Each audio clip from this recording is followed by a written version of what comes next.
تو نبی پاک نے فرمایا اے عمر جو تم نے تیکھی نظروں سے اسے دیکھا تھا, اسے جس انداز سے تم نے بات کی تھی اس کا دل ٹوٹ گیا ہوگا, ایسا کرو تھوڑی کھجوریں اس لیے زیادہ دو کہ اس کے دل میں مزید نرمی آ جائے. اللہ کے حبیب علیہ السلام کا فرمان سن کر حضرت عمر خود جاتے ہیں, جا کر کھجوریں دیتے ہیں. زید بن ثانہ کہتا ہے اے عمر جتنی نکلتی ہیں اس سے زیادہ کیوں دے رہے ہو؟ کہا میرے نبی علیہ السلام نے کہا ہے میں نے تمہیں بڑی عجیب نظروں سے, غصے والی نظروں سے دیکھا تھا, میں اس لیے تمہیں کھجوریں زیادہ دے رہا ہوں. اے میرے پیارے اسلامی بھائیوں اب ذرا غور کیجئے, اب جب یہ دیکھا نا حضرت زید بن ثانہ نے یہ دیکھا تو کہتے ہیں اے عمر بات یہ ہے کہ تم مجھے جانتے ہو میں کون ہوں؟ حضرت عمر نے کہا کون ہے, تمہارا نام کیا ہے؟ کہتے ہیں میں زید بن ثانہ ہوں. حضرت عمر پہچان گئے کیونکہ وہ یہودیوں کا مشہور عالم تھے اس زمانے میں. کہا تم وہی ہو جو یہودیوں کے عالم ہو؟ کہا جی.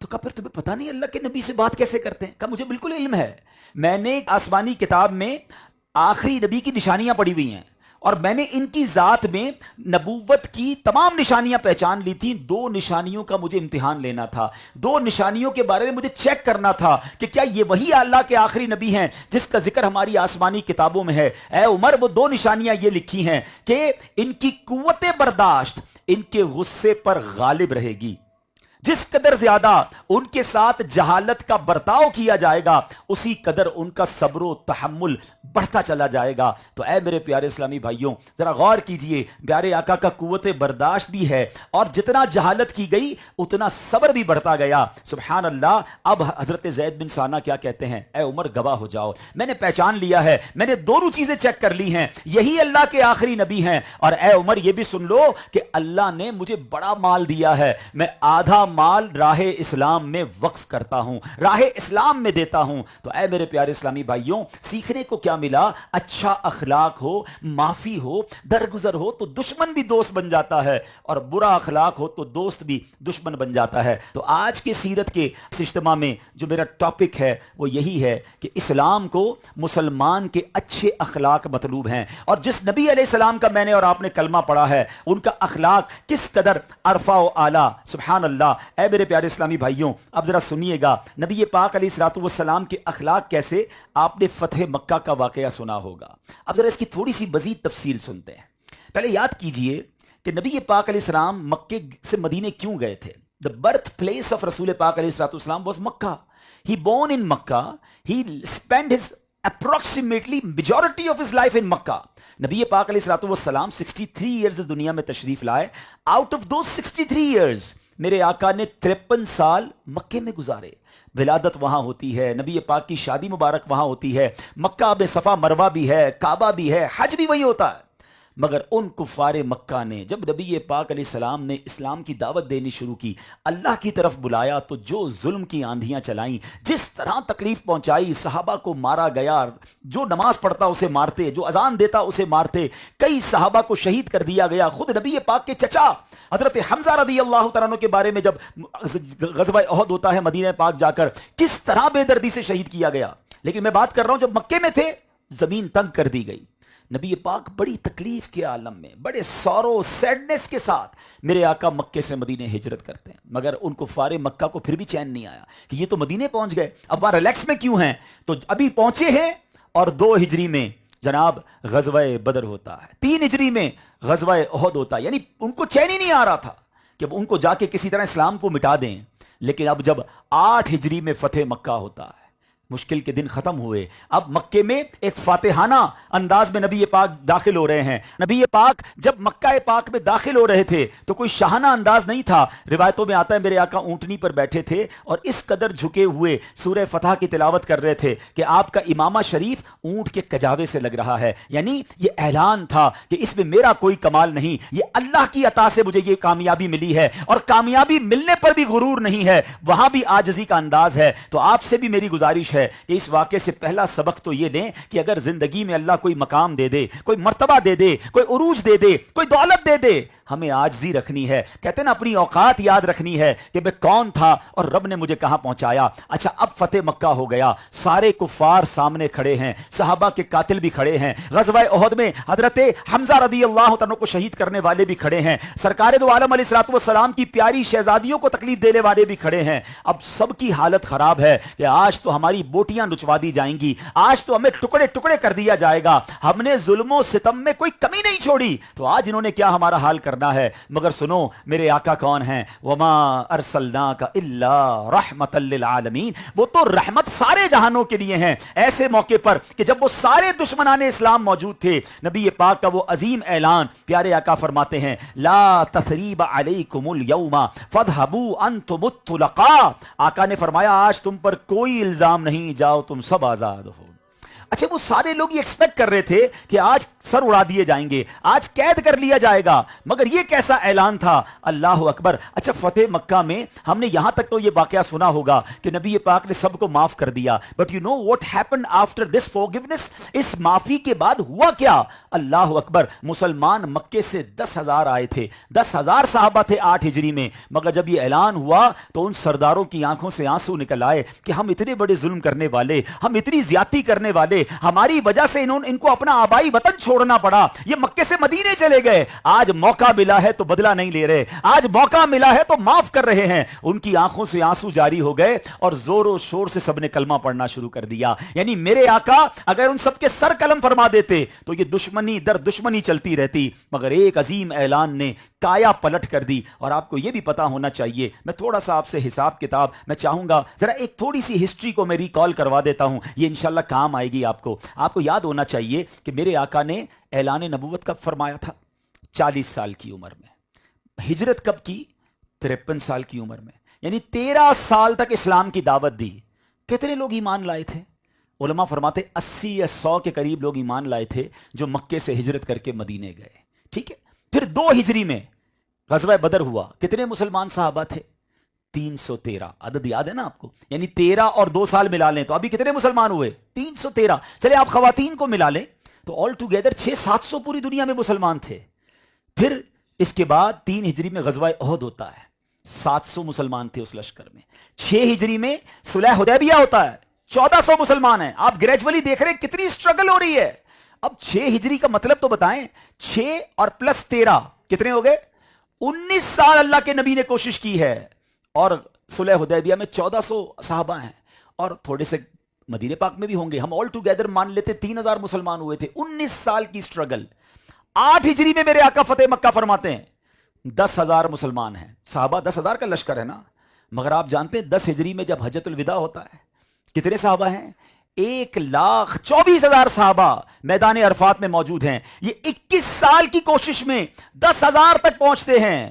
اور وہ معافی کے اعلان کے بعد, وہ عظیم حکمت عملی کے بعد یہ 10,000 سے تعداد کہاں پہنچتی ہے, 1,24,000. تو پتہ کیا چل رہا ہے کہ فتح مکہ واز دا ٹرننگ پوائنٹ. یہ ایک ایسا اعلان تھا, یہ ایک ایسا ٹرننگ پوائنٹ تھا کہ اس دن سے لے کر آج تک اسلام الحمدللہ بڑھتا ہی جا رہا ہے. آج اگر پوری دنیا کا سروے کریں تب موسٹ گروئنگ ریلیجن آن ارتھ جو ہے وہ ہمارا مذہب اسلام ہے. تو سبحان اللہ, یہ فتح مکہ کی معافی یاد دلا رہی ہے کہ خون کے پیاسوں کو معاف کیا, رشتہ داروں کو قتل کرنے والوں کو معاف کیا, زمین تنگ کرنے والوں کو معاف کیا. مگر آج میں اور آپ دیکھیں کیا ہم معاف کرتے ہیں یا ہم بدلے کی آگ میں جل رہے ہیں. کسی کو کہو بھائی معاف کر دو, نہیں نہیں میں تو انتظار کر رہا ہوں, بس موقع ملے بدلہ لینا ہے. حالانکہ ہمارے وطن پاکستان میں ایسے بھی ٹرائبز, ایسے بھی قبیلے ہیں کہ جہاں لوگ وصیت کر کے بچوں کو جاتے ہیں کہ تم نے فلاں قبیلے سے مقابلہ کرنا ہے, فلاں رشتہ دار سے بدلہ لینا ہے. اللہ اکبر, اس نبی کے امتی ہیں. نعت کے اشعار ہم سب کو یاد ہوں گے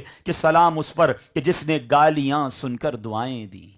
کیا کبھی ہم نے گالیاں سن کر دعائیں دی؟ ذرا غور کیجئے نا, ہمیں تو کوئی ایک گالی دے ہم بتاتے ہیں ہمیں کتنی گالیاں یاد ہیں. سلام اس پر کہ جس نے خون کے پیاسوں کو قبائیں دی, جان لینے والوں کو نبی پاک نے بخش دیا.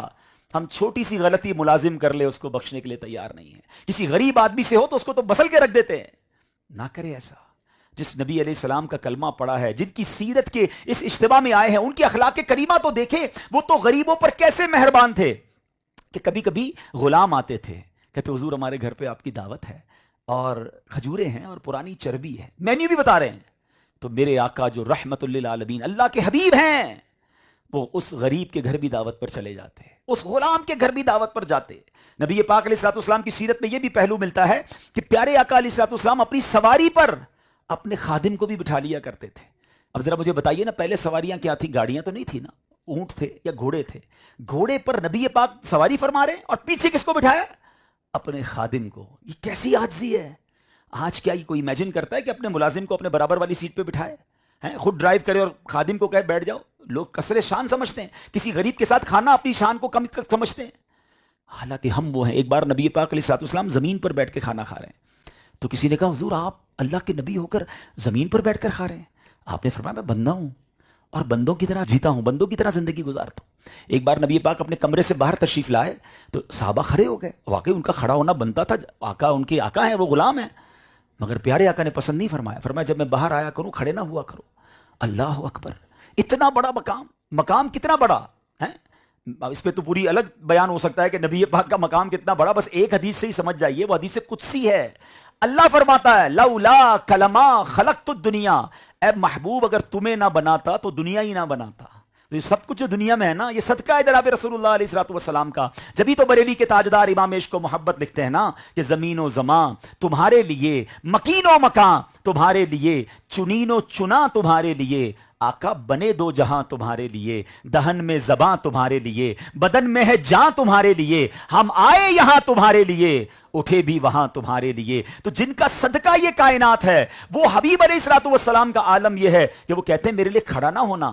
اور اگر آج میں کہیں جاؤں اور میرے لیے کوئی کھڑا نہ ہو، مجھے پروٹوکول نہ ملے، مجھے عزت کی جگہ پر نہ بٹھائیں تو برا لگتا ہے۔ بندہ دعوت چھوڑ کے واپس چلا جاتا ہے، تقریب چھوڑ کے چلا جاتا ہے کہ جناب مجھے عزت نہیں ملی۔ اللہ اکبر! یقیناً لوگوں کو، معززین کو عزت دینی چاہیے، مگر اپنے دل میں یہ تمنا کرنا کہ میں ان سے بہتر ہوں، یہ کمتر ہیں، تو بتائیں نا پھر تکبر کسے کہتے ہیں؟ What is the definition of proud? یاد کیجئے گا، تکبر وہ برائی ہے کہ جس کے دل میں رائی کے دانے کے برابر تکبر ہوگا، وہ جنت میں نہیں جائے گا۔ اور یہاں تکبر کا عالم یہ ہے کہ جناب پورا دل تکبر سے بھرا ہوا ہے۔ ڈیفینیشن کیا ہے؟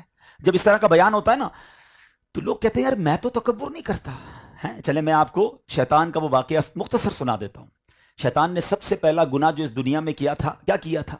تکبر ہی تو کیا تھا۔ حضرت آدم کو سجدہ کرنے سے انکار کیا تھا نا، اور آرگیومنٹ کیا پیش کیا تھا؟ وہ قرآن میں موجود ہے، انا خیر من، اے اللہ میں اس سے بہتر ہوں، میں سپیریئر دین ہم، خلقتنی من نار یوں وخلقتہ من طین، اے اللہ تو نے مجھے نار سے یعنی آگ سے بنایا، آدم کو مٹی سے بنایا ہے۔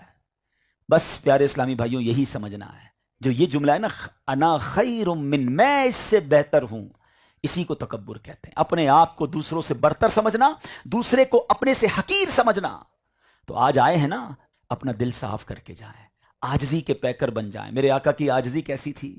کبھی جو کی موٹی روٹی تو کبھی کھجور پانی، تیرا ایسا سادہ کھانا مدنی مدینے والے، ہے چٹائی کا بچھونا کبھی خاک ہی پہ سونا، کبھی ہاتھ کا سرہانا مدنی مدینے والے، تیری عاجزی پہ لاکھوں، تیری سادگی پہ لاکھوں، ہوں سلام عاجزانہ مدنی مدینے والے۔ پلیز دیکھیں نا، میلاد بھی مناتا ہوں، نبی پاک کی نعتیں بھی سنتا ہوں، پیارے آقا کے گن بھی گاتا ہوں، اور فرق بھی کچھ نہیں آتا۔ یہ کیسی میری نبی پاک سے محبت ہے؟ مزہ تو یہ آئے نا کہ سیرت مصطفیٰ علیہ السلام کو جب جب سنوں تو کوئی ایک پھول، دیکھیں کتنے پیارے پھول کھلے ہوئے ہیں، یہ پھول یہیں دیکھ کر چلا جاؤں تو یہیں رہ جائے گے نا، کیا ہی اچھا ہو ایک پھول ساتھ دل میں سجا لوں، سیرت کا کوئی ایک پہلو اپنے دل میں سجا کے جاؤں تو میں کہوں کہ مجھے یہ بات سیکھنے کو ملی، آج سے میں اس پر عمل کروں گا۔